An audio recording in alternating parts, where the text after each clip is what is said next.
डॉक्टरला बीडच्या नावाने टोमणे मारले।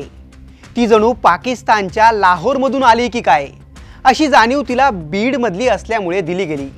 बीड म्हणजे गुंडांची खाण असं समजून बीडच्या नावाने एका प्रामाणिक डॉक्टर महिलेचा अक्षरशः छळ करण्यात आला। बीडचा आरोपी आल्यावर तिचा संबंध नसताना तिला मान खाली घालावी लागली। एका सामान्य ऊस तोडाच्या लेकीला बीडच्या नावाने अक्षरशः छळण्यात आलं। अहो, बीडचा बिहार झालाय का हा प्रश्न विचारण्यापर्यंत ठीक होतं, पण थेट बीडमधून आलीये म्हणून तिला हिणावणं, तिचा गुंडांशी संबंध जोडलं, तिला कमी लेखणं हा कुठला न्याय? का बीड सोडलं तर अख्खं राज्य गुन्हेगारी मुक्त झालंय का? की ज्या पोलीस अधिकाऱ्यांनी तिला बीडवरून हिणावलं त्यांच्या कार्यक्षेत्रात पोलीस ठाण्यांना टाळं लावलेलं आहे का? असे असंख्य प्रश्न बीडच्या लेकीनं लिहिलेली तक्रार वाचून समोर येत आहेत। आजच्या या व्हिडिओत त्याच बीडची बदनामी करतंय तरी कोण, खरं बीड नेमकं आहे तरी कसं, याचाच सविस्तर आढावा या व्हिडिओतून घेणार आहोत। किती लोक तुम्हाला क्लीन चिटच देणार, फलटणच्या कोणत्याही अधिकाऱ्याला चौकशीला द्या तुम्ही, तो क्लीन चिट देणार। निपक्षपातीपणे याची चौकशी झाली पाहिजे। कोणाही पाठीशी घालते असं जराही परिवाराला आणि लोकांना वाटलं नाही पाहिजे। ज्या 4-5 पुढाऱ्यांनी काही महिन्यापूर्वी या बीड जिल्ह्याला बदनाम केलं, त्यावेळेस बीड जिल्ह्यातला प्रत्येक जात, प्रत्येक जमात, सर्व 18 पगड जाती बदनाम होत होत्या। बीडची एक सामान्य ऊसतोड कामगाराची लेक जी डॉक्टर बनण्याचं स्वप्न पाहते आणि पाहतच नाही तर ते पूर्णही करते। डॉक्टर झाल्यानंतर ती आपलं कर्तव्य इमाने इतबारे बजावते। उपचारासाठी आलेल्या व्यक्तीची ओळख, सामाजिक किंवा आर्थिक स्थिती, जात, धर्म किंवा राजकीय विचार न पाहता त्याला वैद्यकीय मदत पुरवते। हा डॉक्टरांचा सगळ्यात मोठा इथिक्स आहे। तोच इथिक्स पाळत ती कुख्यात गुन्हेगार असो अथवा कुणी गावगुंड त्याची तपासणी करते, पण त्याच आरोपींचा आणि तिचा संबंध जोडून तिला टॉर्चर करण्यात आल्याचा धक्कादायक प्रकार समोर आलाय। होय, याबाबत खुद्द डॉक्टरनेच आपल्या तक्रारीत स्पष्ट लिहिलंय।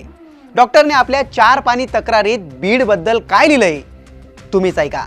माननीय खासदार यांचे 2 PA आले, त्यांनी मला फोन देऊन माननीय खासदार बोलत आहे असे सांगितले। तेव्हा फोनवर बोलत असताना माननीय खासदार सरांनी मला विचारणा केली की पोलीस कर्मचारी यांची कंप्लेंट अशी आहे की तुम्ही बीडचे असल्यामुळे तुम्ही आरोपी यांची फिटनेस देत नाही, असे पोलिसांचे आरोप आहे।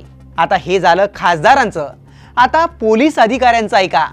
पोलीस अधिकाऱ्यांबाबत लिहिताना त्या लेकीनं लिहिलंय, माननीय चौकशी समिती अध्यक्षांना विनंती करत आहे की पोलिसांनी मानसिक त्रास देऊन अधिकाऱ्यांच्या वैयक्तिक जीवनात अडथळा आणू नये, अधिकाऱ्यांशी अपशब्द वापरू नये, जसे की बघा मॅडम तुमचे बीडचे आरोपी, बघा मॅडम बीडचे लोक कसे गुन्हे करत आहेत, बघा मॅडम बीडचे मुंडे कसे आहेत, अशा शब्दात हिणवू नये।